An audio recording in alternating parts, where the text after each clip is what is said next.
विपक्ष के 8 निलंबित सांसदों से जुड़ी बड़ी खबर यह है, 8 सांसदों का निलंबन वापस नहीं होगा। सूत्रों के हवाले से यह बड़ी खबर है। लोकसभा में गतिरोध खत्म होने पर निलंबन वापस नहीं होगा, यह जानकारी सामने आ रही है। जो 8 सांसद पूरे बजट सत्र के लिए जिनको निलंबित किया गया था, 8 सांसदों में से 7 कांग्रेस के सांसद हैं, 1 लेफ्ट के सांसद हैं। तो 3 फरवरी को बजट सत्र से इन 8 सांसदों को निलंबित किया गया। पूरे बजट सत्र के लिए निलंबित हैं ये 8 सांसद। कल तक माना जा रहा था क्योंकि पक्ष विपक्ष के बीच गतिरोध खत्म हो गया है, सदन की कार्रवाई अब चल रही है। ऐसे में ये 8 सांसद पूरे बजट सत्र के लिए जिनको निलंबित किया गया था, इनका निलंबन वापस हो सकता है। लेकिन बड़ी खबर ये, 8 सांसदों का निलंबन वापस नहीं होगा। लोकसभा में गतिरोध खत्म हो गया है, लेकिन 8 सांसदों का निलंबन वापस नहीं होगा। पूरे बजट सत्र के लिए 8 सांसद निलंबित ही रहेंगे। लोकसभा के भीतर प्रदर्शन को लेकर इन सांसदों को निलंबित किया गया था। चेयर की तरफ इन्होंने कागज फाड़कर उछाले थे और उसी को लेकर इन पर यह एक्शन लिया गया था। कांग्रेस और सीपीएम के निलंबित सांसद मकर द्वार पे प्रदर्शन कर रहे हैं और उन्हीं का साथ देने के लिए कांग्रेस के तमाम सांसद यहां पे पहुंचे हैं। और इस वक्त देखिए पीयूष गोयल भी यहां से प्रदर्शन के बीच से रास्ता बनाकर निकलते हुए नजर आ रहे हैं और नारेबाजी कर रहे हैं निलंबित सांसद। और कांग्रेस और विपक्ष के सांसद का कहना है कि निलंबन वापस लो, और निलंबन वापस नहीं लोगे तो हम प्रदर्शन यूं ही करते रहेंगे। और हाथों में बैनर पोस्टर आपको दिखाई देगा, केसी वेणुगोपाल आपको दिखाई देंगे। इसके अलावा आपको के सुरेश यहाँ पे प्रदर्शन में, मानिक टैगोर निलंबित सांसद हैं, हिबी हिडन आपको दिखाई देंगे, निलंबित सांसद हैं। इसके अलावा कुमारी शैलजा आपको तस्वीरों में दिखाई देंगी। तो प्रदर्शन संसद भवन के मकर द्वार पर निलंबित सांसदों का चल रहा है और उनका साथ देने के लिए कांग्रेस के लोकसभा सांसद अंदर पहुंच चुके हैं। और इनका कहना है कि निलंबन जल्द से जल्द वापस किया जाए, ये इनकी मांग है। संसद के भीतर और संसद के बाहर लगातार इस मुद्दे पर प्रदर्शन होता हुआ नजर आ रहा है। संसद भवन से मोहित राज दुबे, एबीपी न्यूज, दिल्ली। तो देखिए ये 8 निलंबित सांसद, और जब से इनका निलंबन हुआ है कमोबेश हर दिन संसद भवन परिसर से इसी तरीके की तस्वीरें सामने आती हैं। ये 8 निलंबित सांसद जो हैं वो मकर द्वार पर बैठ जाते हैं और वहीं बैठकर प्रदर्शन कर रहे होते हैं। इन सांसदों की तरफ से साफ कर दिया गया है कि जब तक इनका निलंबन वापस नहीं लिया जाएगा तब तक ये यूं ही हर दिन अपना प्रदर्शन जारी रखेंगे। आज भी आप देख रहे हैं 8 निलंबित सांसद संसद के मकर द्वार पर सीढ़ियों पर बैठकर हाथ में बैनर पोस्टर लेकर प्रदर्शन कर रहे हैं। और उनके साथ समर्थन जताते हुए जो अन्य विपक्षी सांसद हैं, जिसमें कांग्रेस के कई और सांसद भी नजर आ रहे हैं, वो भी मकर द्वार पर इन सांसदों के साथ इनकी आवाज में ला रहे हैं। आप जानते हैं पश्चिम बंगाल में इसी साल विधानसभा चुनाव होने हैं और चुनाव से पहले बाबरी मस्जिद को लेकर सियासी तौर पर माहौल गर्म है। इसकी वजह यह है कि आज से मुर्शिदाबाद में बाबरी मस्जिद के निर्माण का कार्य शुरू कर दिया गया है। मुर्शिदाबाद में टीएमसी के पूर्व नेता उन्नयन पार्टी के अध्यक्ष हुमायूं कबीर मौके पर आज सुबह से ही मौजूद हैं। अच्छा, अभी जानकारी मिल रही है कि कुछ देर में यह निर्माण कार्य शुरू होगा। फिलहाल वो तारीख आपको याद होगी, 6 दिसंबर 2025 की। पिछले साल बाबरी की नींव यहां रखी गई थी मुर्शिदाबाद में। बाबरी के निर्माण के ऐलान के बाद ही टीएमसी ने हुमायूं कबीर को अपनी पार्टी से बाहर का रास्ता दिखा दिया था, जिसके बाद हुमायूं कबीर की तरफ से अलग अपनी पार्टी बना ली गई। उन्नयन पार्टी जिसके अध्यक्ष हुमायूं कबीर हैं, आज सुबह से ही यहां मुर्शिदाबाद में जहां बाबरी मस्जिद के निर्माण की तैयारी पूरी है वहीं पर वो मौजूद हैं। मुर्शिदाबाद में मस्जिद निर्माण को लेकर बड़ी खबर यह कि मस्जिद निर्माण के स्थल पर सुरक्षा व्यवस्था भी सख्त कर दी गई है। बहुत खुश है, अल्लाह को लाखों लाखों शुक्रिया कर रहा है जो अल्लाह मेरा साथ दिया। इतना आदमी, इतना आबादी मेरा साथ दिया, इसको शुक्रिया करते हैं। जो मेरा आदमी मेरा साथ देगा तो कोई हिम्मत नहीं होगा। ये जो विरोध करने दीजिए, इंशाअल्लाह ये काम पूरा करेगी। 2 साल से पूरा बाबरी मस्जिद यहाँ स्ट्रक्चर कंप्लीट हो जाएगी। कारण यही है को हिंदू लोगों को शुभेंदु अधिकारी हिंदू कर रहा है, सनातनी कर रहा है। वो मंदिर बना रहा है, वो दीघा से मंदिर बना रहा है, राजारहाट से दुर्गायन बना रहा है, बनाएगी। वो सब हक है। और मस्जिद बनाएगी कोई मुसलमान, इनको विरोध करेगी, इनको उखाड़ फेलेगी, इनको सत्ता से उखाड़ फेलेगी नहीं। दरअसल पश्चिम बंगाल के मुर्शिदाबाद में बाबरी मस्जिद जैसी मस्जिद के निर्माण को लेकर बीते 3 महीने से ये सियासत चल रही है। पूर्व टीएमसी के नेता जनता यूनियन पार्टी के अध्यक्ष हुमायूं कबीर ने 6 दिसंबर 2025 को यहां मुर्शिदाबाद में बाबरी मस्जिद की आधारशिला रखी थी और अब नींव रखे जाने के 67वें दिन से निर्माण कार्य शुरू होने जा रहा है। फिलहाल मुर्शिदाबाद के बेलडांगा में निर्माण स्थल पर सुरक्षा व्यवस्था पुख्ता है। वहीं बाबरी मस्जिद पर सियासी बवंडर शुरू हो गया। एक तरफ जहां यूपी के मुखिया योगी आदित्यनाथ ने कयामत के दिन तक वाला चैलेंज दे दिया है, वहीं हुमायूं कबीर रोक लेने की धमकी दे रहे हैं। अब इस पर बंगाल समेत देश भर का सियासी पारा चढ़ा हुआ है।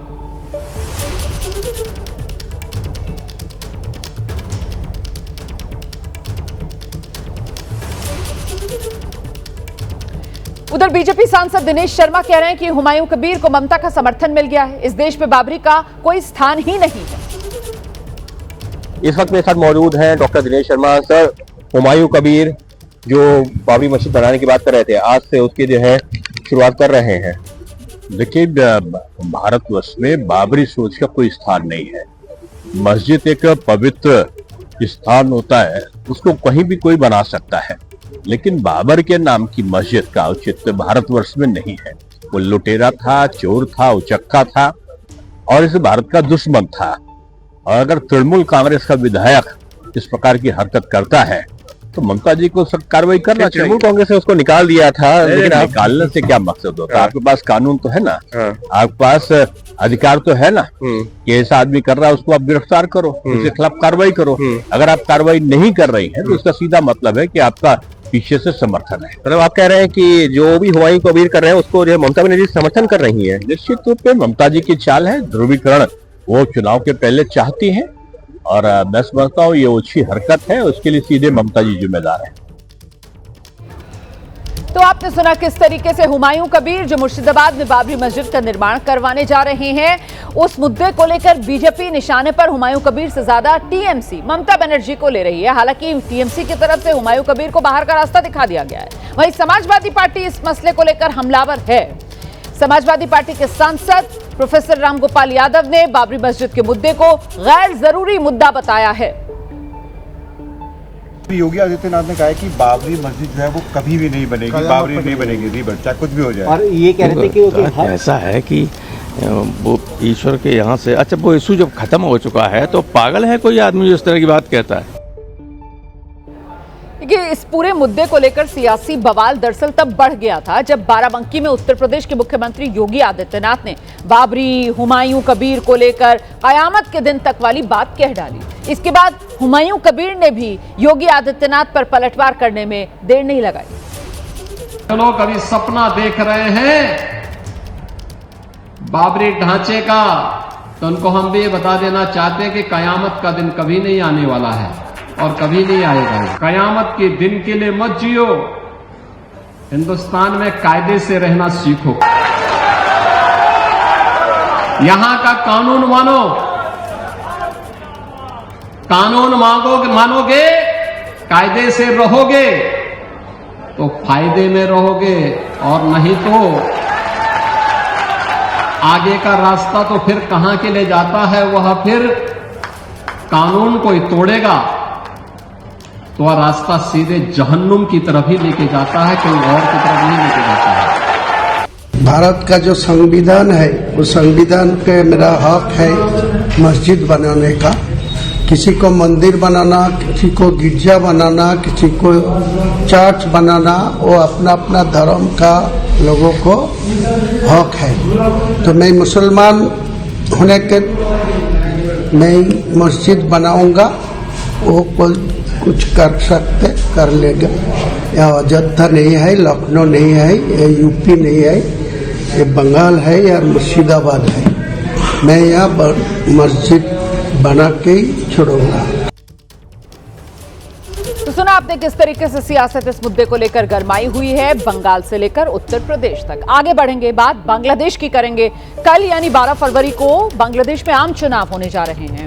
शेख हसीना के तख्ता पलट के बाद ये पहला चुनाव है। मुख्य मुकाबला बीएनपी गठबंधन और जमाते इस्लामी गठबंधन के बीच है।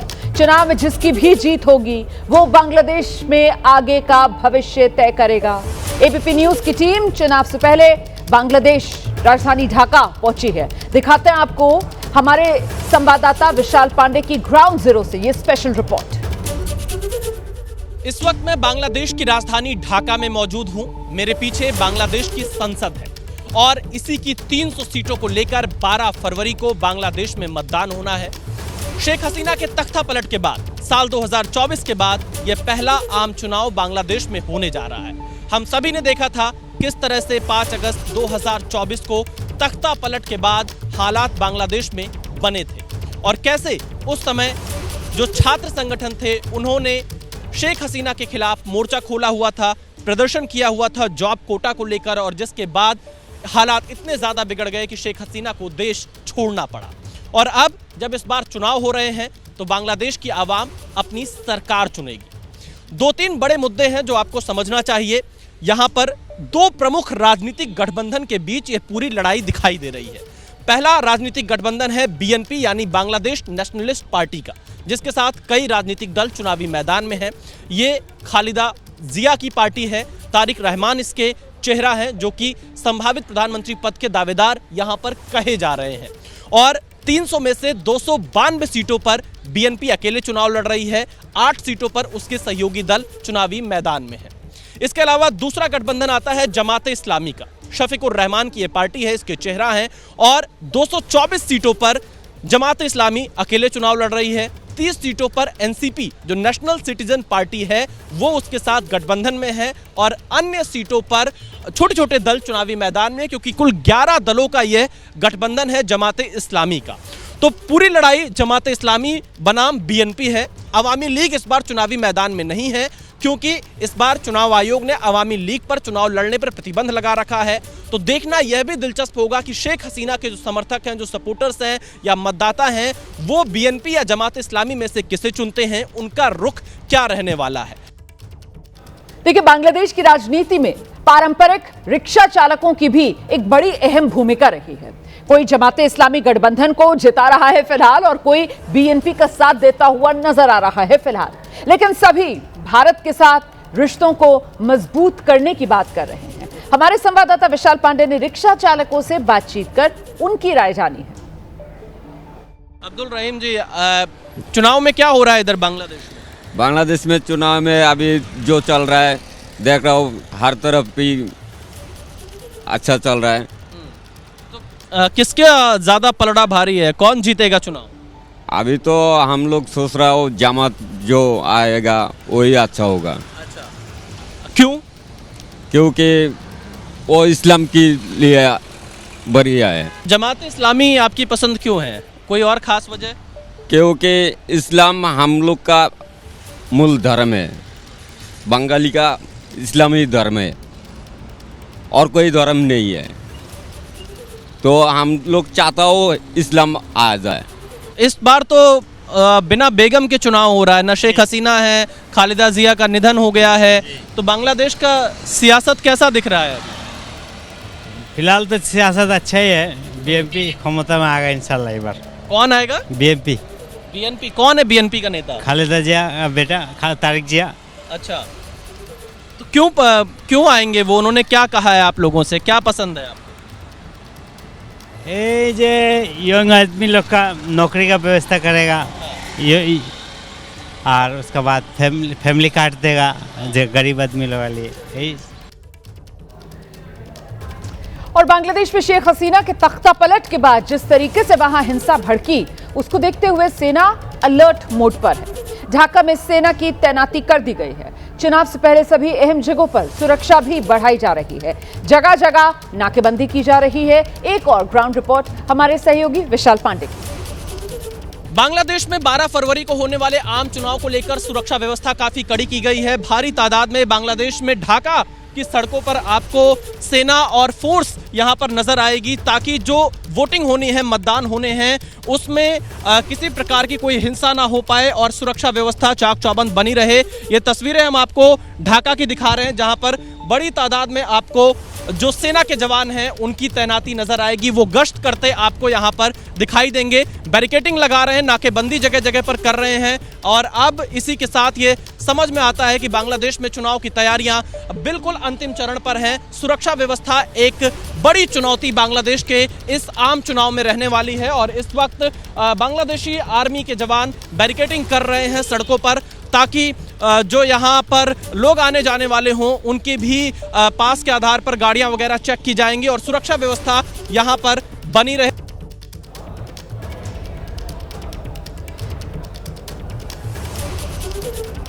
देखिए, इस वक्त बांग्लादेश की राजनीति में ब्लैक एंड व्हाइट का दौर चल रहा है। बांग्लादेश की सड़कों पर सभी राजनीतिक दलों की तरफ से ब्लैक एंड व्हाइट पोस्टर्स के माध्यम से वोट मांगे जा रहे हैं। ये बांग्लादेश की राजनीति का एक पुराना कल्चर रहा है। ढाका की सड़कें पोस्टर से पटी हुई नजर आ रही हैं। एबीपी न्यूज की टीम चुनाव से पहले जब ढाका पहुंची है तो वहां की हर एक तस्वीर आपके लिए अपनी इस रिपोर्ट के जरिए लेकर आए हैं हमारे सहयोगी विशाल पांडे। इस वक्त हम बांग्लादेश की राजधानी ढाका में मौजूद हैं। 12 फरवरी को बांग्लादेश में आम चुनाव होने हैं।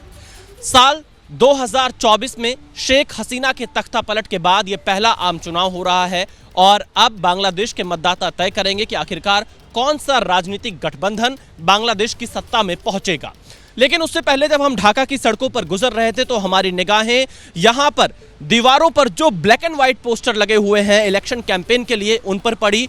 और बांग्लादेश की राजनीति में आपको ये ब्लैक एंड व्हाइट पिक्चर बहुत ज्यादा दिखाई देगी, क्योंकि आप देखिए 1971 से जब से बांग्लादेश बना, यहां पर एक तरह से देखा जाए तो राजनीति भी ब्लैक एंड व्हाइट रही। कभी इस करवट रही, कभी उस करवट रही, कभी भी स्थिरता बहुत ज्यादा बांग्लादेश की राजनीति में नहीं देखी गई। और अब जब आप देखेंगे तमाम वो राजनीतिक दल, तमाम वो प्रत्याशी जो चुनावी मैदान में है, वो इन्हीं ब्लैक एंड व्हाइट पोस्टर के माध्यम से जनता से वोट मांग रहे हैं, बांग्लादेश की आवाम से वोट मांग रहे हैं। ये एक निर्दलीय उम्मीदवार यहाँ पर पोस्टर लगाकर हैं। इसके अलावा जमात इस्लामी के जो उम्मीदवार हैं उनकी तरफ से पोस्टर लगाया गया है और कुछ इसी तरह की तस्वीर हमें तमाम पूरे सड़कों पर दिखाई पड़ती है। दरअसल ये बांग्लादेश का राजनीतिक कल्चर है जो ब्लैक एंड व्हाइट कल्चर कहलाता है और इसीलिए आज भी यहाँ सड़कों पर आपको ये ब्लैक एंड व्हाइट पोस्टर नजर आएंगे, वो भी आज के इस डिजिटल युग में बांग्लादेश की राजनीति ब्लैक एंड व्हाइट राजनीति की तरह साफ तौर पे दिखाई पड़ रही है। और सबसे बड़ा सवाल यहाँ पर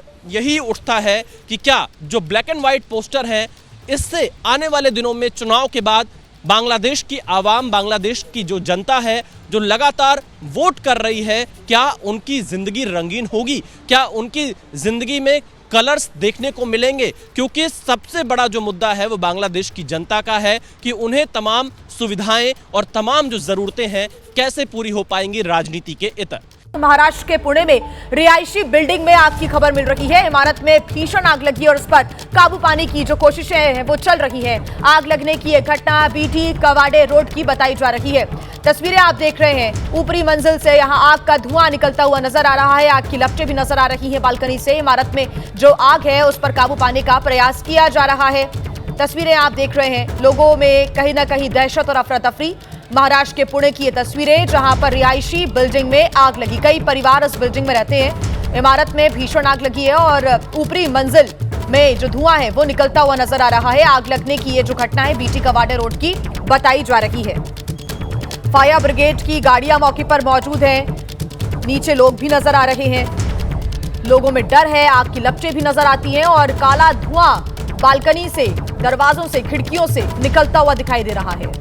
बहुमंजिला इमारत है ये और ऊपरी मंजिल में ये जो आग है वो लगी हुई दिखाई दे रही है। इस पर काबू पाने का प्रयास किया जा रहा है। दमकल की कई गाड़ियां इस वक्त मौके पर मौजूद हैं और फायर फाइटर्स यहां क्रेन के माध्यम से ऊपर की तरफ पानी की बौछार करते हुए दिख रहे हैं।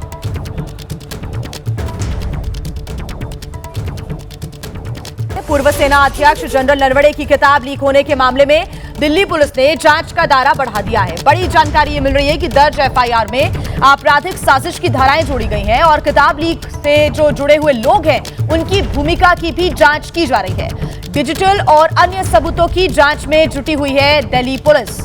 बड़ी खबर इस वक्त हम आपको बता रहे हैं। दरअसल पूर्व सेना अध्यक्ष जनरल नरवणे की किताब लीक होने के मामले में लगातार दिल्ली पुलिस की जांच चल रही है और अब इस जांच का दायरा बढ़ाया गया है। एफआईआर में आपराधिक साजिश की धाराओं को भी अब जोड़ दिया गया है और साथ ही किताब लीक से जुड़े हुए जो लोग हैं उनकी भूमिका की भी जांच की जा रही है। डिजिटल और अन्य सबूतों की जांच में भी दिल्ली पुलिस जुटी हुई है। साथ ही पेंगुइन इंडिया को भी नोटिस भेजा गया है दिल्ली पुलिस के द्वारा, उनसे भी जवाब मांगा गया है। आपको बता दें कि जनरल नरवणे ने भी अपने सोशल मीडिया अकाउंट से पोस्ट कर स्थिति को साफ किया और कहा कि उनकी जो बुक है वो अभी पब्लिश नहीं हुई है, वो अभी अनपब्लिश्ड ही है। उन्होंने पहले जो एक लिंक पोस्ट किया था वो दरअसल प्री ऑर्डर का लिंक था, लेकिन राहुल गांधी ने जो किताब ये दिखाई ये दरअसल अनपब्लिश्ड बुक, और इसको लेकर लगातार बीजेपी राहुल गांधी को घेर रही थी। और अब ऐसे में किताब लीक होने के मामले में दिल्ली पुलिस ने अपने जांच का दायरा बढ़ा दिया है।